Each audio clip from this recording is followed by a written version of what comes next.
यात्रा के लिए जो उस आयोजन के लिए जो समिति बनाई गई थी उसके अध्यक्ष हैं। आज सबसे पहले तो मैं यात्रा के बारे में अपनी जानकारी दूंगा। 12 नवंबर से सरयू तट से हमने ये यात्रा शुरू की और 2 विषय हमने उठाया था, रोजगार दो, सामाजिक न्याय दो। ये दोनों मुद्दा प्रदेश के लिए बहुत ही महत्वपूर्ण है और बड़ी आबादी को प्रभावित करने वाला मुद्दा है। इससे युवा प्रभावित है, इससे किसान प्रभावित है, बुनकर है, महिलाएं हैं, रेडी पटरी वाला है। तो बड़ी तादाद है कि जिससे कि आज लोग बेरोजगारी के कारण परेशान हैं, पेपर लीक से परेशान हैं, एक बड़ी आबादी है। हमने उनका मुद्दा उठाया और इस 13 दिन की यात्रा में कहीं आशा बहुओं का संगठन मिला, कहीं मनरेगा मजदूरों का संगठन मिला, कहीं वित्तविहीन शिक्षक मिले, कहीं रोजगार सेवक मिले और बड़ी संख्या में प्रयागराज जब हम लोग पहुंचे तो इलाहाबाद विश्वविद्यालय के छात्रों ने अपना समर्थन इस यात्रा को दिया। इस यात्रा में मेरे साथ आम आदमी पार्टी के सैकड़ों कार्यकर्ता लगातार चलते रहे और हजारों की संख्या में अलग अलग जगहों में, जिलों में हमने सभाएं भी की और अपनी बात कही। मैं मीडिया के बंधुओं का भी धन्यवाद देना चाहता हूं। उन्होंने इस पूरी पदयात्रा को एक अच्छा स्थान अपने लेखन के जरिए, अपने मीडिया के जरिए दिया। उनका भी आभारी हूं। मैं आभारी हूं उन सभी पदयात्रियों का जिन्होंने इस मुद्दे में हमारा साथ दिया और पूरे 13 दिन हमारे साथ रहे।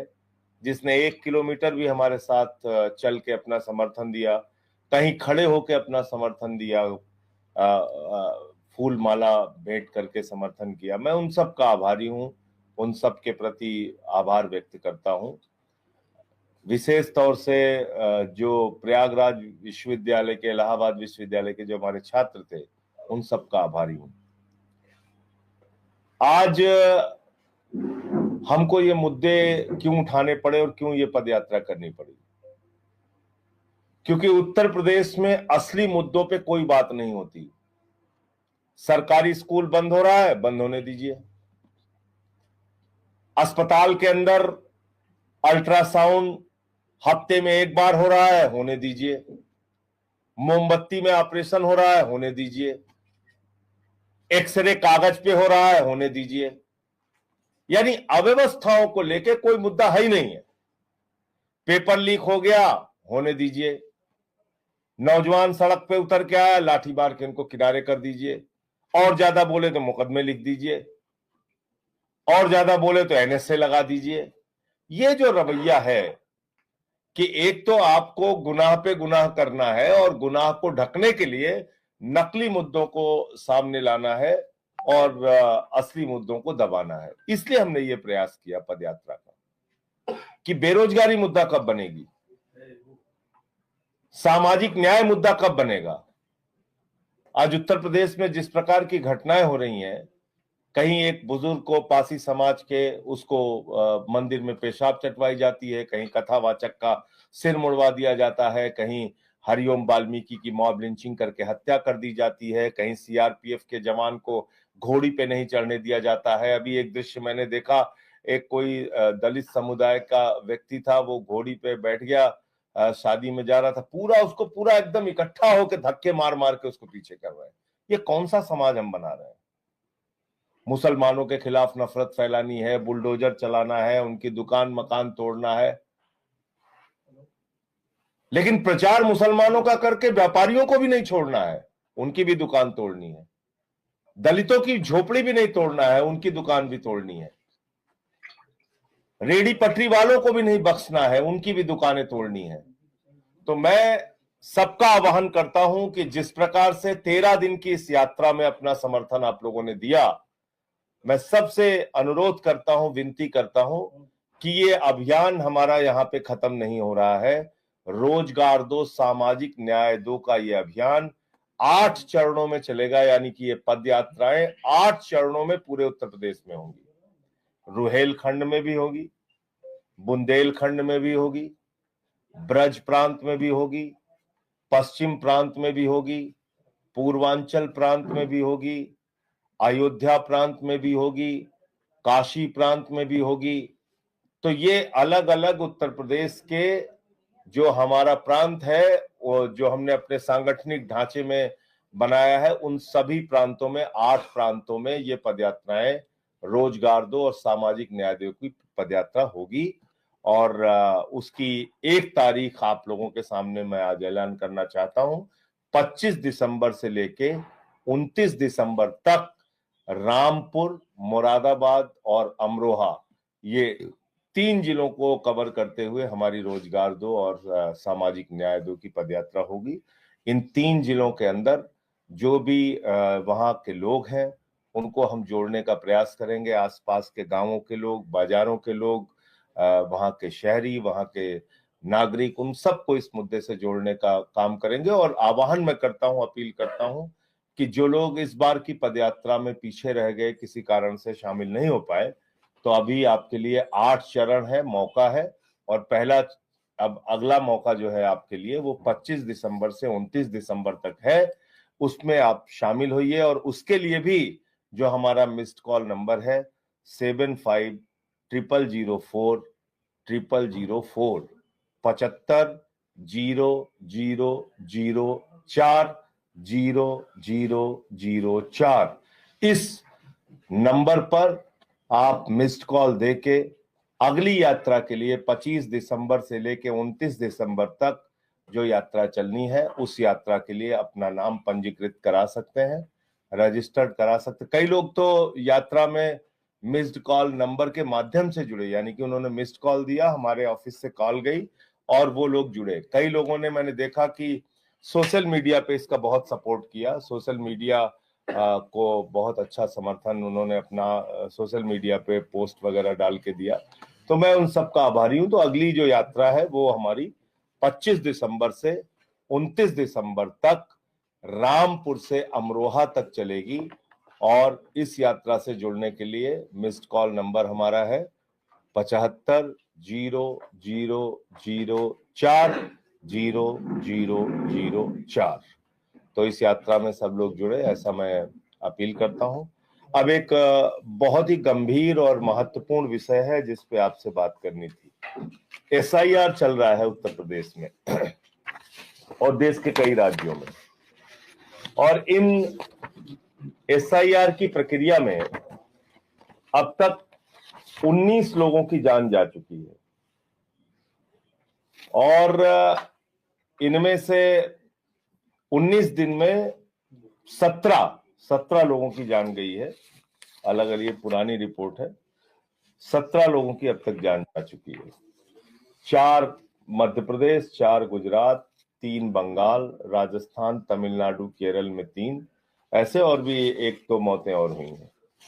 तो मेरा ये कहना है कि ये तमाम खबरें हैं उससे जुड़ी हुई कि आप SIR करा रहे हैं या गन पॉइंट पे, कनपटी पे बंदूक लगा के मोदी जी का एजेंडा पूरा कर रहे हैं। आप किस लिए चुनाव आयुक्त बने हैं? आप कनपटी पे बंदूक लगा के BLOs को घोटाला, घपड़ा, गड़बड़ी करने के लिए इतना दबाव बना रहे हैं कि वो आत्महत्या कर ले रहे हैं, अपनी जान तक दे दे रहे हैं। इनकी मौतों के लिए जिम्मेदार कौन है? कौन जिम्मेदार है इसकी इस घटना के लिए? सीधे तौर पे इस देश के मुख्य चुनाव आयुक्त अज्ञानेश कुमार जी जिम्मेदार हैं। मोदी जी का एजेंडा पूरा करने के लिए, भारतीय जनता पार्टी के एजेंट के तौर पे काम करने के लिए वो इस स्तर तक नीचे आ चुके हैं कि आप मरते हो मरो, लेकिन मोदी जी का काम पूरा करो। मरते हो मर जाओ, लेकिन बीजेपी का काम पूरा करके दो। ये काम हो गया चुनाव आयोग का।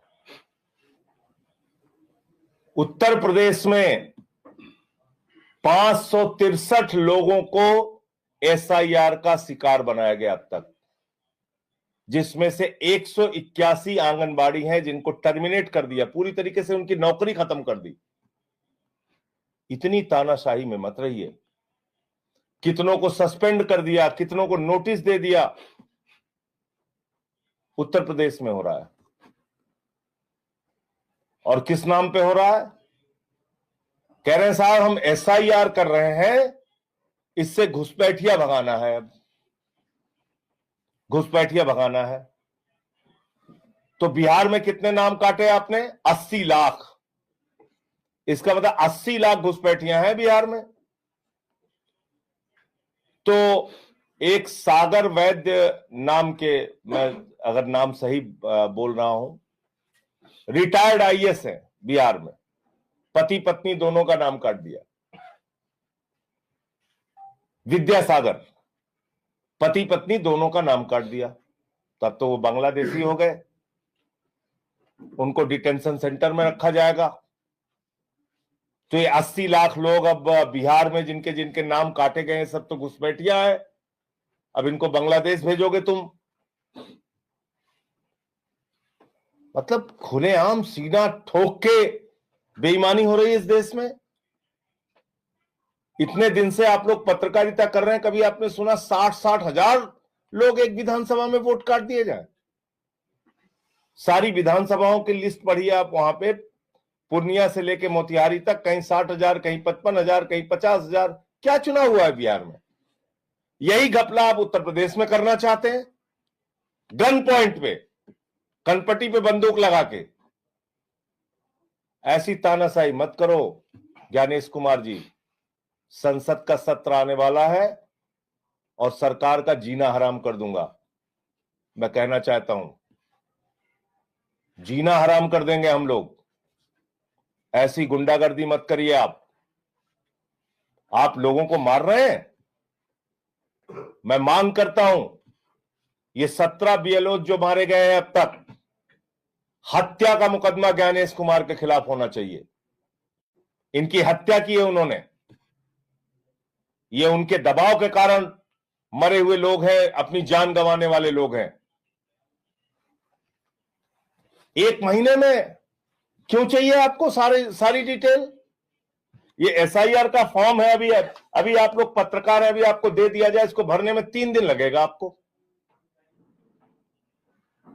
एसआईआर का ये फॉर्म है, और एसआईआर के फॉर्म में इतनी सारी आपने डिटेल मांगी और कह रहे हैं 1 ही महीने में सब पूरा करके हमको दे दो। कब चुनाव है उत्तर प्रदेश का? 2027 के फरवरी मार्च में चुनाव है। करीब करीब 1.5 साल अभी चुनाव बचा हुआ है। आपको 1 महीने में ही सारी डिटेल चाहिए। कहते 2003 में भी हुआ था। कितने बड़े झूठे हैं ये ज्ञानेश कुमार, कितना बड़ा झूठा आदमी है। 8 महीने लगे थे उस एसआईआर को, और वो भी एसआईआर के नाम से नहीं था, आईआर था। वो गहन पुनरीक्षण था। वो ये विशेष गहन पुनरीक्षण कर रहे हैं 22 साल के बाद। इसमें विशेष जोड़ दिया इन्होंने। और उस वक्त जो आईआर हुआ था, उसमें जो घर का मुखिया कह देता था, जो डिटेल मिल जाती थी उसको मान लेते थे। अब फॉर्म पकड़ा दिया, फॉर्म भरो। यादव हो 12 वोट है 3 फॉर्म देंगे। मुसलमान हो 18 वोट है 5 फॉर्म देंगे। पासी समाज के लोग हैं जो लोकसभा में विपक्ष को दिए थे, ठीक है 5 वोट है 1 फॉर्म ले जाओ। कुर्मी समाज के लोगों ने वोट नहीं दिया था लोकसभा में, चलो इनके घरों में कम फॉर्म भेजो। ये होगा और हो रहा है, देख लीजिए, पता कर लीजिए हो रहा है कि नहीं हो रहा है। मेरे एक मित्र हैं, उनके घर में 3 वोट है, 2 फॉर्म दिया है। मेरे मित्र हैं, 3 वोट है। ऐसे हर जगह हो रहा है। तो इतना बड़ा घोटाला हो रहा है, खुलेआम घोटाला हो रहा है, फिर चुनाव का क्या मतलब रह जाएगा? इतने बड़े पैमाने पे अगर घपला हो रहा है उत्तर प्रदेश में। एसआईआर एक बहुत बड़ा चुनावी घोटाला है और आने वाले संसद के सत्र में इसके खिलाफ मजबूती से हम लोग लड़ाई लड़ेंगे, सरकार को चैन से नहीं बैठने देंगे। और इस प्रकार का एसआईआर ये नौटंकी है, कोई घुसपैठिया आपको नहीं पकड़ना है। 80 लाख अगर घुसपैठिया है बिहार में जिनके नाम आपने काटे हैं, फिर तो प्रधानमंत्री को इस्तीफा दे देना चाहिए, गृह मंत्री को चुल्लू भर पानी में नाक रगड़ लेनी चाहिए, उनको अपने पद पे रहने का अधिकार नहीं है। विदेशी नागरिक मात्र 315 मिले पूरे बिहार में, जिसमें 78 मुसलमान थे, बाकी नेपाल के हिंदू थे। आप झूठ बोल रहे हैं, देश के लोगों को गलत जानकारी दे रहे हैं। बताइए ना कितने विदेशी नागरिक मिले आपको पूरी प्रक्रिया में बिहार में? आप बोल नहीं सकते, आपकी हिम्मत नहीं है, क्योंकि आपके मन में एक चोर बैठा हुआ है, घोटाला करने वाला। तो इसलिए ये बात भी आपको बतानी थी कि ये सारी जो बीएलओस की मौतें हुई हैं, इसके लिए सीधे तौर पे ज्ञानेश कुमार जिम्मेदार है। और एसआईआर जब यहाँ पे चुनाव 1.5 साल के बाद है, तो एक ही महीने में आपको सारी डिटेल क्यों चाहिए? क्योंकि आपको गड़बड़ी करनी है। 3 महीने में क्यों नहीं कराते? 4 महीने में क्यों नहीं कराते? क्यों नहीं 8 महीने फिर लेते तुम? क्यों सब कुछ इतनी जल्दी चाहिए तुम्हें? तो ये बात मुझे कहनी थी। तो प्रधानमंत्री और जो है अयोध्या पहुंचे हैं, जो भगवा कलर लहराया गया है, वही कहा कि जो पहले ही अयोध्या था, अब अयोध्या में जमीन आसमान का फर्क हो गया। देखिए, जमीन आसमान का फर्क हुआ है। और आप जाइए वहां पे, मुझे लोग मिले थे, किसान वहां पे आए थे, उनसे अयोध्या डेवलपमेंट अथॉरिटी ने 1 लाख रुपए विस्वा में जमीन, 4 लाख रुपए विस्वा में जमीन ली, और वही जमीन लोढ़ा बिल्डर 1 करोड़ 80 लाख रुपए में बेच रहा है। ट्रस्ट ने 45 लाख रुपए विस्वा जमीन ली, और एडीए ने, अयोध्या डेवलपमेंट अथॉरिटी ने 5 लाख रुपए विस्वा जमीन ली। वहां आप धर्म के नाम पे धंधा कर रहे हैं, और हर बार आप ऐसा काम करते हैं जिससे आपकी नीयत पे सवाल उठता है। प्रभु श्री राम के मंदिर का शिलान्यास हुआ, योगी जी गए, उनके साथ आनंदीबेन जी गई, राज्यपाल गई। मोदी जी गए तो उनके साथ भागवत जी गए। भागवत जी कहां के राज्यपाल हैं? मोहन भागवत जी क्या है, किस संवैधानिक पद पे हैं? वो मेघालय के राज्यपाल हैं, अरुणाचल के हैं, मणिपुर के हैं, कहां के राज्यपाल हैं? वो किस अधिकार से गए? वो उनके साथ तत्कालीन राष्ट्रपति श्री रामनाथ कोविंद जी नहीं गए, क्योंकि वो दलित समुदाय से थे।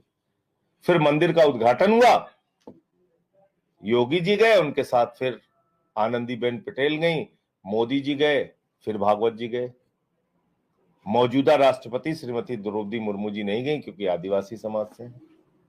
आप ध्वजारोहण करने आप आए, आप ध्वज फहराने आए हैं, आप फिर महामहिम राष्ट्रपति को आपने आमंत्रित नहीं किया। तो ये भेदभाव क्यों है भाई? सांसद जी को नहीं बुलाया, देश प्रसाद को। एक पासी समाज से वहां के सांसद हैं, वो भी दलित समाज से हैं, उनको भी आपने नहीं बुलाया। तो आपने टेंडर ले रखा है क्या हिंदू धर्म का? आपको ठेका मिला है? तो इसलिए ध्वजारोहण करने आप आ रहे हैं, तो आप बताइए कि आप क्या कर रहे हैं इस प्रदेश के लिए, इस देश के लिए। आप तो नौजवानों को कहते हैं गोबर से रोजगार मिल जाएगा तुमको। जिन लोगों का घर तोड़ रहे हैं वो हिंदू नहीं है? जो पेपर लीक से परेशान है, जिनको लाठियों से पीटते हैं आप, वो हिंदू नहीं है? तो इसलिए ये आप ध्वजारोहण करिए, बहुत अच्छी बात है, लेकिन असली मुद्दों से ध्यान भटकाने की ये जो कोशिशें होती रहती हैं बीच बीच में, ये चालाकी भी हम लोग खूब समझते हैं। सर, खबरों के अनुसार यहाँ एक मंत्री जी हैं, AK शर्मा जी, गर्मी के महीने में लोग चिल्लाते हुए बोले कि अरे मंत्री जी देखिए लाइट नहीं आ रही है, हमारे बच्चे कैसे रहेंगे, हम लोग तो परेशान हो गए। बोले जय श्री राम। ऐसे थोड़ी होता है। भगवान श्री राम ने आपसे कहा है कि आप उत्तर प्रदेश के लोगों को बिजली मत दीजिए। कांग्रेस की तरफ से बयान आया है कि पीएम मोदी को धार्मिक कार्यक्रम में बार बार इसलिए जाना है क्योंकि उनको सिर्फ वोट चाहिए। धार्मिक कार्यक्रम में बार बार क्यों जा रहे हैं? इसके साथ साथ असली मुद्दों से ध्यान भटकाना है। असल मुद्दा क्या है? चलिए हम ध्वज फहराते हैं, बेरोजगारी के खिलाफ आए, ध्वज फहराएं, जी।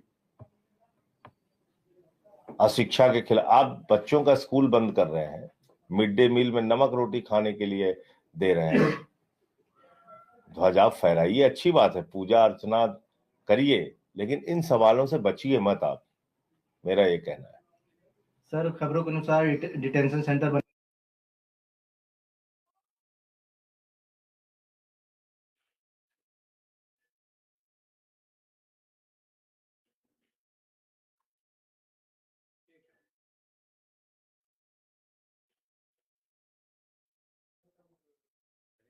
बनाने के लिए कहा गया है तमाम जिलों के डीएम को।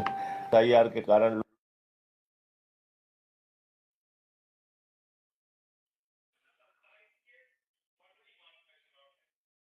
बॉर्डर छोड़, फेक वीडियो, झूठा वीडियो, तो ऐसे ही दुष्प्रचार है। अच्छा, कितने बांग्लादेशी हैं उत्तर प्रदेश में? आप लोग तो है पत्रकार, बताइए। को पता होगा तो चलिए वही देख लेते हैं, चलिए देख लेते हैं। सर, कानून व्यवस्था की बात कही जाए, कानून व्यवस्था इन लोग इधर जीरो टर्निंग पे हर आदमी यही कह रहा है कि कानून व्यवस्था बहुत अच्छी है, मगर जगह जगह पर बलात्कार, मर्डर और इस तरह की घटनाएं बढ़ती चली जा रही है, मगर कोई अपनी पीठ कर पा रहा है। देखिए, कानून व्यवस्था को लेके योगी जी बहुत बड़े बड़े दावे करते हैं। वास्तविकता क्या है कि आज उत्तर प्रदेश में बलात्कार हो, दलितों के खिलाफ अपराध हो, हत्या की घटनाएं हो, इसमें तो वृद्धि हुई है। आंकड़े बोल रहे हैं, ये आंकड़े बोल रहे हैं। दलित उत्पीड़न के मामले में उत्तर प्रदेश देश का नंबर 1 का राज्य है, तो ये तो आंकड़े बोल रहे हैं, इसको कहां छिपा सकते हैं योगी जी? दावे करने से अकेले कुछ नहीं होता।